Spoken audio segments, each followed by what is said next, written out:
जय श्री कृष्ण बालमित्रांनो. आपण बघितलं मागच्या वेळेस की भगवान श्रीकृष्णाने सुभद्रेचा लग्नाचा प्रश्न किती अलगद सोडवला, कोणाचंही मन न दुखवता. असे हे कृष्ण सगळ्यांच्या मनाचा विचार करणारे. आणि आता हे सगळं मनोगत रुक्मिणी व्यक्त करत होती. सगळ्यात पहिल्यांदा आपण गोष्टीमध्ये पाहिलं की कृष्ण भगवान बोलत होते, मनोगत व्यक्त करत होते, आणि आता रुक्मिणी व्यक्त करत होती.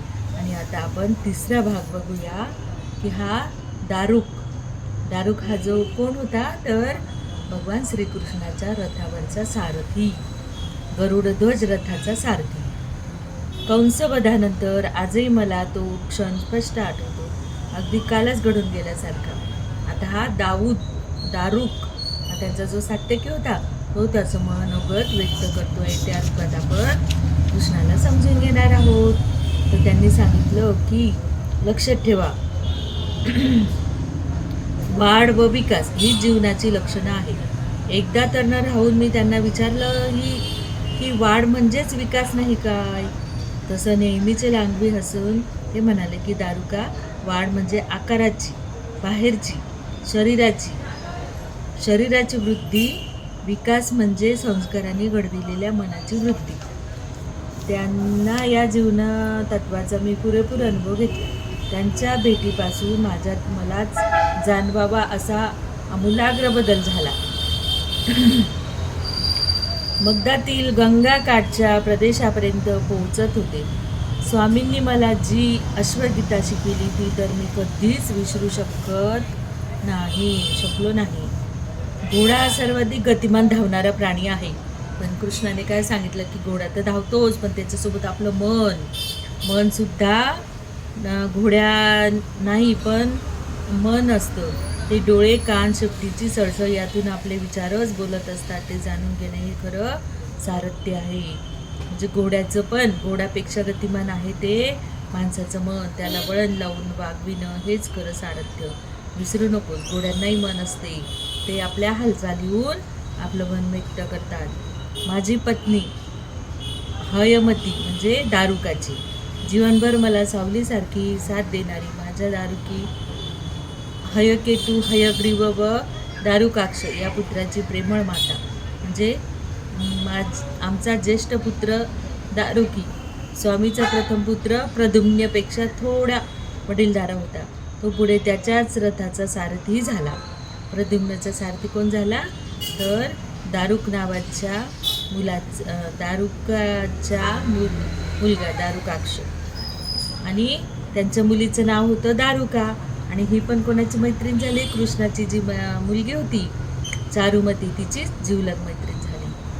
सर्व मान्य व्हावं ही त्यांची धडपड होती.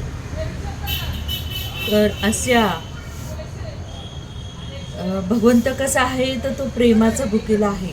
आपल्या सगळ्यांना ती गोष्ट माहितीच आहे की जेव्हा तुला करण्यात आली भगवंताची, तेव्हा सगळ्यांनी सगळं सोनं आणून टाकलं, पण रुक्मिणी फक्त एक बिल्वपत्र टाकलं आणि त्यांची ती तुला झाली. म्हणजे भगवंत कसा आहे, तर तुलसीपत्रासारखंच आहे त्याचं. म्हणजे तो प्रेमाचा, भावाचा भुकेला आहे. 7 राण्याहून रुक्मिणी देवीचा स्वभाव व वागणं वेगळं होतं. त्यांचं दर्शन होताच माझ्या डोळ्यासमोर सर्वप्रथम उभी राही ती स्वामींचीच मूर्ती. त्या स्वामींची जशी काही सावलीच होत्या, स्वामींचा जसा जीवनाचा महामंत्र होता प्रेमयोग, तसाच त्यांची अर्धांगिनी म्हणून रुक्मिणी देवीचा जीवनमंत्र पण प्रेमयोग होता. आता कृष्णाच्या मुलांची संख्या म्हणजे प्रत्येकी पत्न्यांना 10 मुलं झाली होती. म्हणजे अशी त्यांची 80 मुलांची संख्या झालेली. रुक्मिणी देवीला जीवनमंत्र होता प्रेमयोग हाच. 80वर त्यांच्या मुलांची संख्या 80वर गेली होती. चारुमतीला काही सापत्न्य भगिनी झाल्या होत्या. म्हणजे त्याच्यामध्ये कृष्णाच्या मुलीसोबत अजून काही दुसऱ्या पण त्यांच्या मुली होत्या कृष्णाच्या. तर पांडव केव्हा भेटले होते त्यांना, सगळ्या सुरुवातीला सूर्यग्रहणाच्या वेळी. आणि त्याच्यानंतर मग ते पांडवांचाच विचार करत होते. आणि पांडवांसाठी मग त्यांनी खांडवन तयार केलं. तिथे सर्व सुंदर इंद्रप्रस्थ बसवलं. आणि कृष्णाचं पण लग्न सुभद्रासोबत करून दिलं, कारण सुभद्राची इच्छा होती. आणि मग सुभद्राचा मुलगा, आपल्या सगळ्यांना माहितीच आहे सुभद्राचा मुलगा कोण, तर अभिमन्यू. अशा सुभद्राच्या लग्नानंतर रक्तबंधनाचा हा पहिलाच अंकुर होता. स्वामी व बलराम दादा यांना त्यांचं मुख दर्शन करताना मामा म्हणून झालेला आनंद अपार होता. माझ्या स्वामींनीच अत्यंत कौतुकानं त्याचं नाव ठेवलं होतं अभिमन्यू. इंद्रप्रस्थाला वचक 5ही वीरांनी आर्यवर्तभर पसरविला होता. इंद्रप्रस्थहून आल्यापासून माझे स्वामी सुधर्मा राजसभेत फारसे गेले नव्हते. ते आपल्या रथातून उद्धव महाराजांसमवेत अधिक ते पश्चिमेच्या इंद्र महाद्वाराजवळ जात तिथल्या पाषाणी बैठकीवर बसून आपल्या बंधूंशी घटकांघटका पांडवाचीच चर्चा करीत. या चर्चेत राजसूयज्ञ व त्यास देणारा, स्वतःला अजिंक्य म्हणविणारा मगध सम्राट जरासंधाचा आडसर याविषयी चर्चा झाली.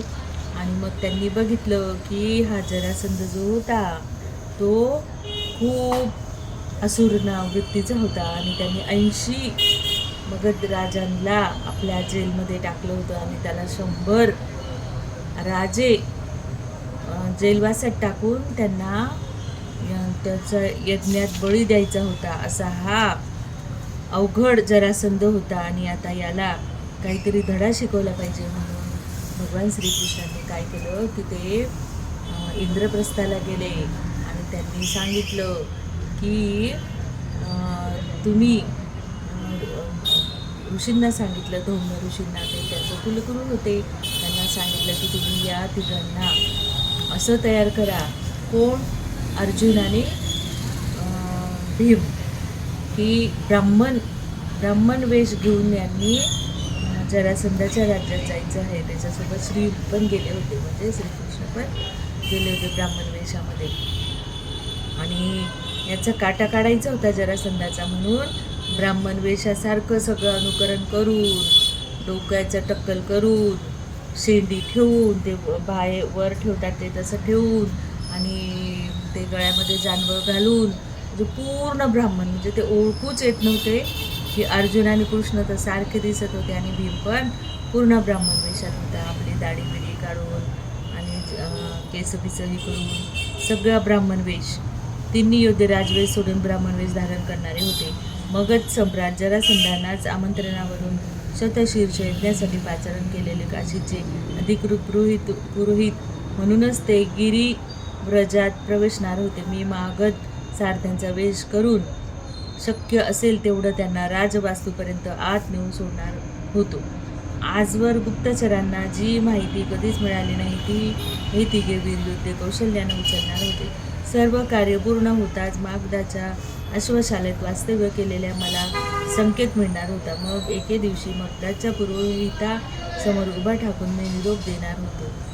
काशीच्या मूळ आश्रमात एक महत्त्वाचा विधी असल्यामुळे आलेल्या तिन्ही काशीकर पुरोहितांना काही काळासाठी परत पाठवावं.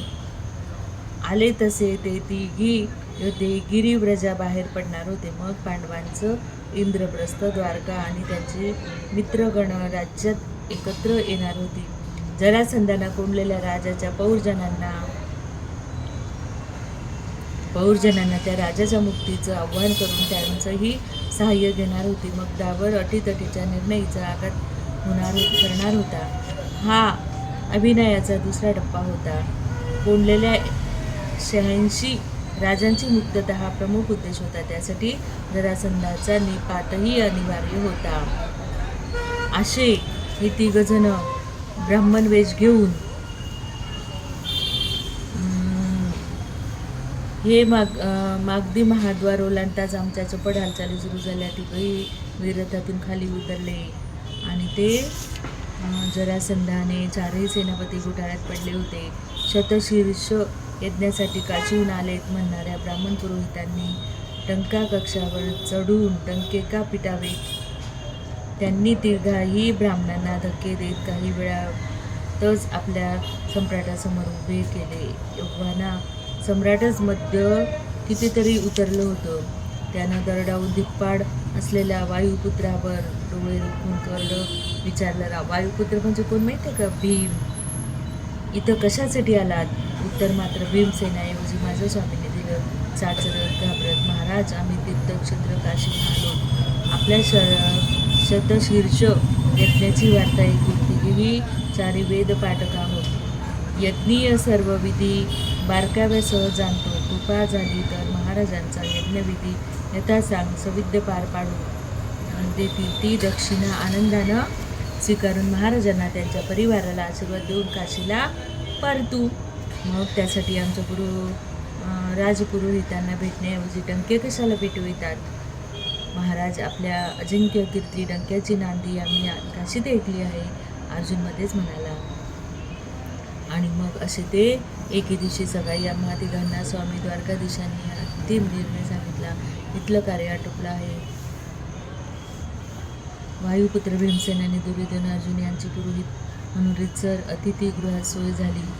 आमच्या अभिनयाच्या कार्यवाहीला सुरळीत प्रारंभ झाला. भीमसेन आणि अर्जुन मग त्याच्या चतुर सेनेत यज्ञाच्या निमित्तानं दलप्रमुखांना भेटून मागच सेनेची अचूक वार्ता उचलू लागले. माझे स्वामी आपल्या मिठास वाणीने ऐकणाऱ्यांना गुंगवून टाकेत. सम्राटांच्या राजवास्तूत अरोध फिरू लागले. त्यांचे सर्व लक्षी डोळे मूकपणेच मग त्याच्या सामर्थ्याची बलस्थान हेरू लागले.